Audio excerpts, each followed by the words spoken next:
Hi guys, welcome back to the Tech Chat. Now, a lot of people have commented and got in contact with me following my Windows Store app review video, which I posted a few weeks ago, saying, basically, Tom, you're being an idiot. Of course, many of these apps which you're talking about, specifically the Google apps on Windows Phone.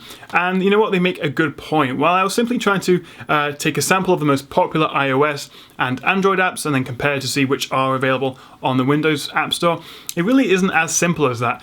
Google, of course, has Google Maps and Chrome, whereas Windows has Here and Edge. So a direct like-for-like comparison really isn't a good indicator about the state of the App Store, in the same way that saying perhaps the Android Store is rubbish because it doesn't have Apple Pages or Apple Maps, because of course it has its own Google Docs and Google Maps. So while I still do believe the Windows Phone App Store to be trailing iOS and Android generally in terms of quantity and usually quality as well of apps, as there are still too many significant apps missing, and many of them that are present simply do lack the polish and the finish that the iOS and Android counterparts do have. Having said that, there are loads of great third-party alternatives on the Windows App Store. Take the YouTube app, for example. There is technically an official one on the Windows App Store, but it just sort of takes you to the web browser. It's not a proper app. But there are two great alternatives, MyTube and MetroTube, and both, I think many people agree, are actually better than the official app. They're a lot more responsive, you don't have to watch adverts, and you can also sometimes even download the videos through the app. So definitely some benefits here from these third-party solutions. As I mentioned before, Here Maps is a great alternative to Google Maps, and many people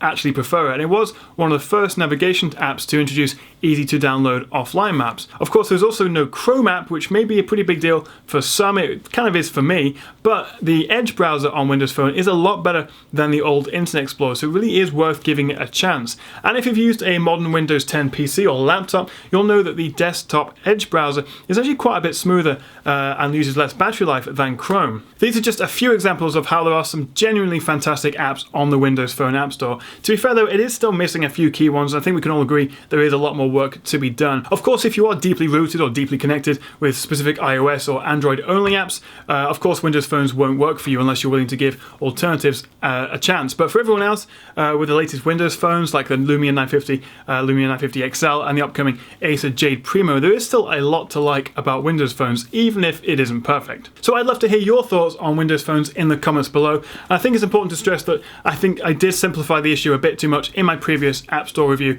and it's something I will keep in mind for future videos. But thank you very much for watching, guys. Please do like and subscribe, and I'll catch you again right here on the Tech Chat.